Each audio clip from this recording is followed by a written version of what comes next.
right. What's going on, everybody? Look, we're back. Gaming Memory Lane, and today is a very special Mother's Day episode. It's not about a game, it's about a core memory that a lot of us have, and it's gaming with mom. Now, I know a lot of you out there has some memories of gaming with your parents because maybe they were the reason you got into gaming in the first place. Now, see, personally for me, it wasn't my mom, it was my dad who got me into gaming, and well, that's for another episode in about a month from now. But today it's Mother's Day, so we're gonna talk about gaming with mom, even though maybe your mom wasn't much of a gamer, or maybe she was, I don't know, but we all have some memories with that, right? I do, at least as a kid, you know. Uh, Definitely one of my core memories with me and my mother is it's the song that you heard in the beginning here. It's Spyro the Dragon on the PlayStation 1. Way back in the day, I remember being a little kid playing that game with her, and she was playing it. She liked it, you know? She liked those games that she can it wasn't complex, like you just kinda them cutesy games or even those simple arcade games or even some puzzle games, and I remember she played, like, Tetris a lot on the computer. Like, we never had internet, but we had a computer for some reason, and I remember her playing Tetris a lot on that. I remember her playing a lot of, Nickelodeon games on the PlayStation 2, like, the Fairly Odd Parents she would play, and, I would also have her help me with some levels in a SpongeBob game back in the day if I couldn't get stuck, because when I was a kid, I inherited my dad's gamer rage. Okay, he had no patience for certain things. Games was one of them, and apparently I got that gene. Uh, but it's this is just more of a sentimental episode. You know, a lot of you may have your moms, back in the day who played Nintendo with you or PlayStation or even some computer games, some PC games, maybe even Xbox. I don't know. I think Xbox. When I think moms, I think mine, and Xbox was way too complex. I didn't have one growing up anyway, so. But I remember being a kid and I was introduced to the Atari 2600, which was the first Atari, and it was hers when she was a kid, and had a bunch of games with it, and that kind of introduced me to a lot of other games. Now I was already familiar with like Pac-Man and Miss Pac-Man and whatnot, but like this introduced me to Dig Dug and Space Invaders and Galaga and games like that. That's kind of where I fell in love with a lot of the arcade style games because it was very simple. Because the Atari was just one joystick, one button. That's it. And then the NES came out, and there was a couple more buttons, and then the Super Nintendo came out. There was a couple more buttons, and then the PlayStation came out with these joysticks. It's like okay, well we have four buttons on the top of the controller, eight buttons in front, start and select because every controller had a start and select, and then joysticks to move around. All right, now you got to move. Now you're using all 10 of your fingers to play games. But Spyro was the one that she would play a lot because it wasn't as complex. I mean, you're just a little purple dragon collecting all these multicolored gems, freeing up these dragons that were kind of capsuled in these statues, and then everyone you unlock kind of you talk to and gives you hints on how to progress in the game. The enemies are very rudimentary. You just kind of spit fire at them or charge at them and they'll go away. Kind of simple one hit kills, except for the bigger ones that take maybe two or three hits. But there wasn't a whole lot of games that we would play together other than those some cutesy ones. I think that the Fairly Odd Parents game we played, and I never owned it as a kid, but I rented it a lot because I own it now. It's fun. It's the Fairly Odd Parents Shadow Showdown, and it's a one where you now I never played Breaking the Rules. I never played that one, but I played a lot of Shadow Showdown. And of course, you're Timmy Turner, the main protagonist in the show. You're chasing around these stars, and you collect all three stars. You get a wish that helps you progress in the level or even the game. And I remember this one level where you're Clef the Boy Chin Wonder, and you're in the comic book. You're in the Crimson Chin comic book, and then you have to go through. And you have to stop. What's her name? H2 Olga, I think, who was flooding the city. So you kind of have to stop her, and you're chasing these stars, and there was three different color stars. I believe, you start with the yellow stars, then there was green ones, and then I think there was purple ones. I think there was three different colors. I haven't played it in a while, but you collect all three stars, and each wish gets more complex to help you do more of the complex platforming, or even if there was combat in the game. And her and I played that a lot. It was a SpongeBob movie game that we necessarily didn't play a whole lot of it, but like we kind of she kind of dabbled in it. I remember there was some beat the clock racing stages that I couldn't beat, so I would have her do that. Like y'all remember when you was a kid and there was a certain level in the game you couldn't beat, and you had to have one of your parents or your older brother or sister or somebody say, "Hey, can you beat this level for me?" It's like I had to go through that as a kid too. As far as some of the older games, like I started with the Super Nintendo, there wasn't a whole lot of games she would play with me on that one. Like she might have played like Super Mario Kart, a Super Mario World, but I don't remember her playing a whole lot of that. Me and my dad actually played a lot of Super Nintendo together. But again, that's for another episode in a month from now on Father's Day. But yeah, how many of you have mothers who are gamers? How many out there who still game with your mom? Because why not? Get together on family together on Christmas, and you guys bring over the Nintendo or something, or even hooked up if you have a Nintendo Switch and you can play the old school Nintendos, play the original Super Mario Brothers, or play some Super Mario Kart on there from back in the 90s and 80s, because all those games are on the Switch. How many do that? Now it's cool now. See what kind of inspired this episode. Not only the fact was it's Mother's Day, but I got a younger brother who's getting into games. And when I mean younger, I mean he was younger. Okay, he's 5. So, and yeah, I was about his age when I got into games, and so it's no surprise to me that he got into it. It's just kind of happens. But like it's just no games that I don't think she'll play with him. She's trying to find games that are easy for him to play. In other words, it's also games that's easy for her to play, so at least she can teach him how to play it. You know. Now then again, when I was his age, I was playing Contra, Earthworm Jim, Killer Instinct, Mortal Kombat. I was playing games that was way too complex for kids that age, you know. But as a kid, you don't really focus on stuff like that. You just learn like, okay, well, every button does something. Especially in a fighting game like Killer Instinct or Mortal Kombat, it's like every button does something. So just push all the buttons, mash all the buttons. Win or lose, you'll figure it out. But like Contra, that was a run and gun. You run to the right and you shoot everything in sight. That's it. There was only three buttons you needed to know, and I was to move, jump, and shoot. That was it. Maybe four if you want to count the bombs. I know Contra you had the bombs, but there was that. But this is definitely the more of the memory part of memory lane of the podcast. You know, and I also remember we would play. It was like a puzzle game. It was like one of those match three puzzle games. It wasn't Bejeweled, but it was kind of like Bejeweled. We played it on a computer a handful of times. Other than that, like most of the games, like we would play, especially growing up. Like sure, there was a handful of games, but we played mostly like tabletop games, cards, board games.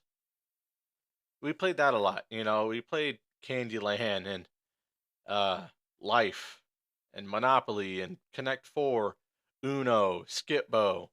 You know, I remember being a kid. I believe she taught me how to play spades. I only played it that handful of times. I haven't played spades since. But it's solitaire. She taught me how to play solitaire. So it's simple stuff like that. It's just. But of course, a lot of those games have been around since she was a kid. So it's yeah, she's gonna know how to play those. It's not like she's picking up an Xbox controller and showing me how to play fucking Halo. Or she's picking up a PlayStation controller showing me how to play, Ratchet and Clank or anything like that. And no, it's just kind of like now I'm showing her this stuff, and eventually I'm end up showing my brother. I already see it coming. I'm a video game collector, and everyone and all my close friends and family know that my studio here looks like Blockbuster, and I can already see that coming. How many of you out there have siblings? Not only just game with your siblings, but Mom was there, and even if she didn't, you know, uh, play the games, did she sit and watch? Did she enjoy watching the games? And it's and with it being Mother's Day, so all mothers are involved. My grandmother, my mom's mom, uh, didn't play games or care for them or whatever, but she watched them. She found them entertaining enough to kind of kick back and watch them. You know, Me and my uncle play games a lot. She would sit back and watch, whether it was Mario or any kind of fighting game or Ratchet and Clank or Jack and Daxter. We'd play that. She'd sit back and watch and kind of enjoy it. But it was, I mean, my grandma, she's not gonna play no games. you know, I remember the earlier days, like she would have an old school like Sprint flip phone that she would let me play with all the time because there was games on the phone. Like her phone had Snake and Miss Pac-Man, and I would play the shit out of both of those games. That's where my love of Miss Pac-Man came from. Really, was from my grandmother's cell phone back in like 2002, 2003. you know, that's how I found that Miss Pac-Man was a more superior game to regular Pac-Man because it's a faster game. But it's just those two, and then my other grandmother, my dad's mom, not big into gaming, but she does kind of support the hobby. I know at least every Christmas she'll give me something that's gaming related for the collection, whether it's an accessory or a game itself or even just some decor. I mean, that's just something I've been doing my whole life, and it kind of interfered a little bit. I was obsessed for a while. I'm not afraid to admit I was one of those kids who was obsessed with games and like fuck homework, the hell with school. No, I got to beat this game here. I done broke like 7 controllers trying to beat this game. I'm gonna beat this game. It- you know, Luckily it's just I grew out that gamer rage. Like, sure, there's some frustrating parts, but I'm not throwing a controller across the room. I just smack my knee or something. Yeah, you know, like it's just as you get older, you learn about this thing called money, and it doesn't not grow on trees. So I learned how to do without for a while until I got a hand me down or a cheap knockoff controller. As I got older, I learned those cheap knockoffs. Sure, they're great, but they'll just dissolve right in your hands. I had this Mad Catz controller. It was a wireless one for the PS2, translucent red, I believe the color it was. And I remember playing a game. I think it was Mortal Kombat, and I was playing and I was moving my character around, and the fucking joystick just snapped. Like, well, shit, you know. Like I could still use it. It wasn't that flat. You know how joysticks look. It's just that it wasn't that flat top. It was just the nub, the little stick itself that held that flat top. So I'm playing it like that, and then what happens? I think the other joystick snapped, and then one of the trigger buttons. It was either L2 or R2. I can't remember which one it was, but that it got stuck inside the controller, and I'm just playing this game like I had this thing for like 2 months, and it's just dissolving in my hands. you know. But it's just crazy on how much not only like it was able to, because she both of my parents are not good with patience. They should have known when I came into this world, it mood swings were going to be a thing. And when it came to games, my dad had gamer rage, like I said earlier, and I inherited that. When she saw it from him, they should have seen it from me, and I don't know why they seem surprised, but they, it was, and the games that really pissed me off the most were like fighting games and sports games. Platformers, it was more anxiety based. It's like, oh god, almost missed that jump. But fighting games and sports games, those were the ones that really irritated shit out of me. And she kind of shut it down because no one wants to hear a little kid scream, but also no one wants to see a little kid break shit that costs money. And apparently my younger brother has that as well. No patience, but then again, it's just at this point, it's just kind of in the bloodline, and I'm sure she's gonna do the same thing. Just shut it down while she can. Shut it down sooner than she shut it down for me. I hope, because things are way more expensive now than they were back then. It's I didn't really develop that till I got older. When I was a kid, I was just like, oh, I died. Let me try again. you know, But, because even as a kid, I very well understand a lot of you, especially a lot of the older people, like, Christmas and birthday was the time you got that stuff. It wasn't like, maybe sure every once in a while I got one out of the blue, a new game if it was a good price, but like I wasn't getting the brand new games right off the shelf. I knew for a fact my mother wasn't going to pay 50, $60 for a brand new video game. 50, $60, that's gas money, that's groceries, that's, you know, depending on time of the year, light bill or something. It's there was just no way. And of course, I appreciate it now. I have a collection now that I find good deals on, but I still to this day I'm not spending. I'm personally not spending that much money on one game. $50 for a brand new game is a good deal now. I think brand new games now are like what, 70, 80? Even controllers now about 80, $90 versus the $30 they were back then. You know, even a used PS5 controller, it's like still 65, $70 depending on where you go. A used PS2 controller back in the day was like 25 bucks. Times are different. My mother, part of me wish I kind of did have some other systems growing up because I think she would have liked the Wii. I can see my mom playing Wii Sports. The Wii Bowling, the Wii Golf.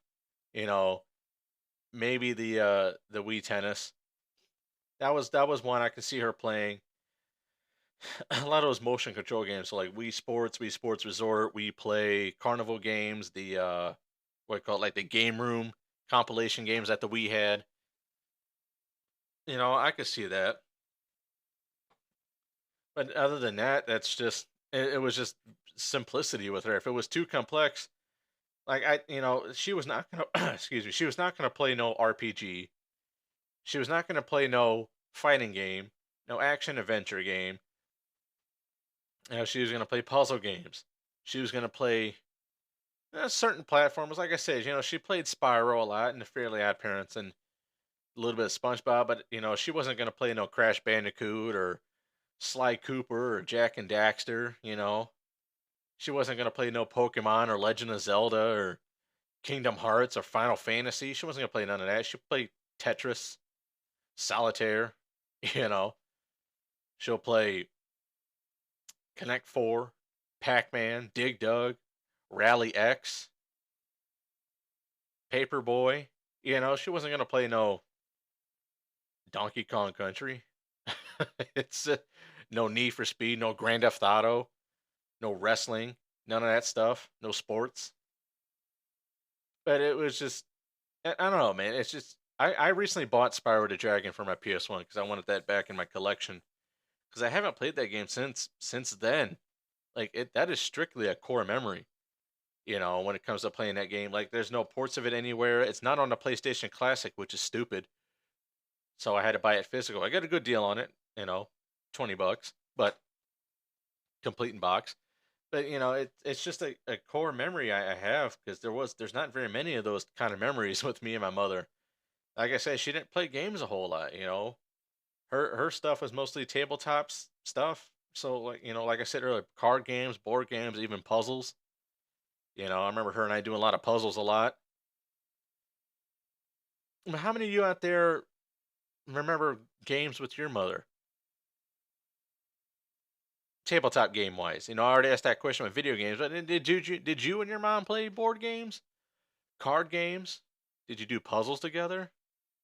You know, Coloring books. I remember my mom and I did a lot of coloring books together too. You know, but that was kind of it. There wasn't a whole lot of gaming. A lot of the games basically stayed between me and the guys. So like me and my cousins, me and my uncle, me and my dad, me and my friends. Like that's just me and the guys. Or the games are our thing. That's how we bonded back then. Me as a kid with these older people. It's just different now. Now I'm the only one with the controller in my hand. And of course, my brother and I is growing up. And I can already see it happening. I can already sense the deja vu. It's just, I don't know. I would like to get him into the retro games, because those are a little bit more simple for him, because when I was 5 years old, I managed to figure out how to play some of those hard games like Contra and Donkey Kong and some other stuff. Just that he's what from what I hear, he's already has that gamer rage, and he's only 5. I'm like, okay, that's a lot earlier than I had it. I want to say I was maybe 8, maybe 9 when I started that gamer rage real bad. I mean, sure, I got irritated when I was younger, but I wasn't throwing controllers just yet. Like I was older than 7, but I was younger than 10 when I first threw my controller. That shit sucks now. Wish I didn't do that. It's kind of why shit's so expensive nowadays and such harder to find because assholes like me were breaking shit and getting rid of all of it.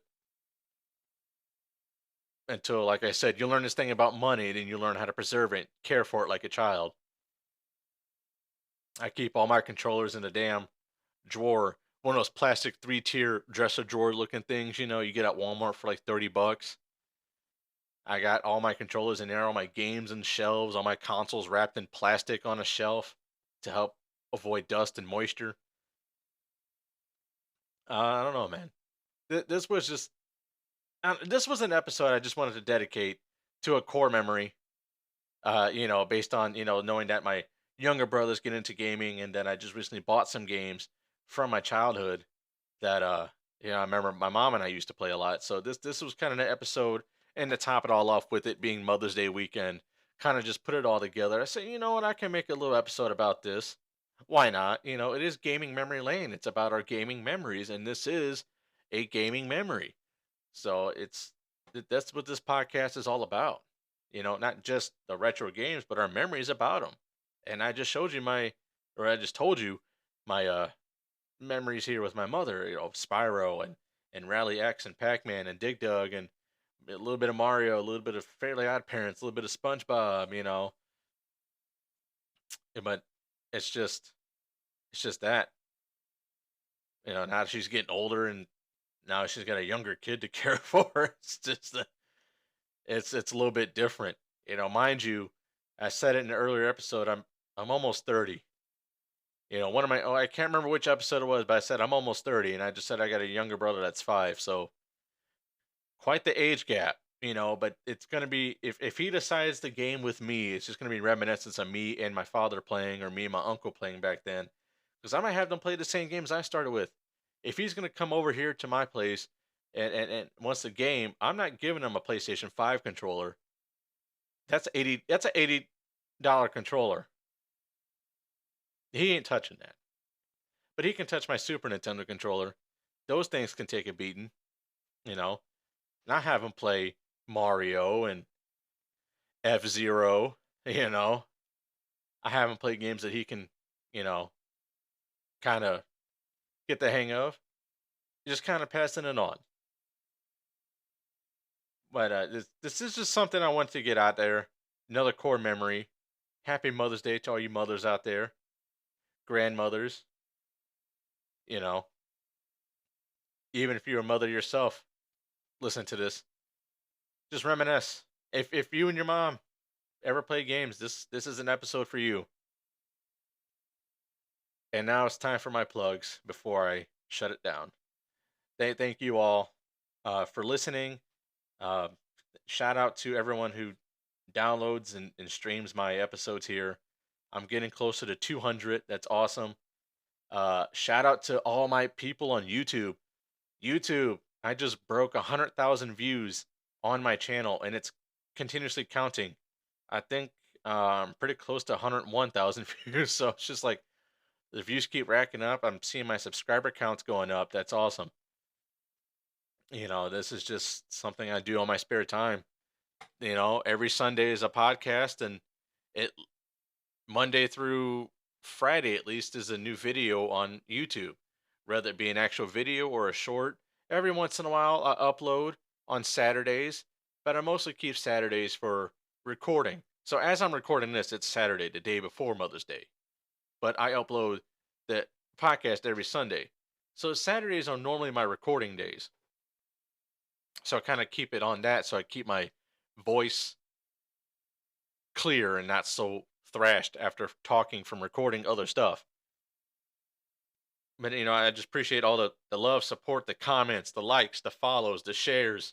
My socials, Instagram and Facebook. It's awesome. Let's keep that up. All right, y'all. I'm out.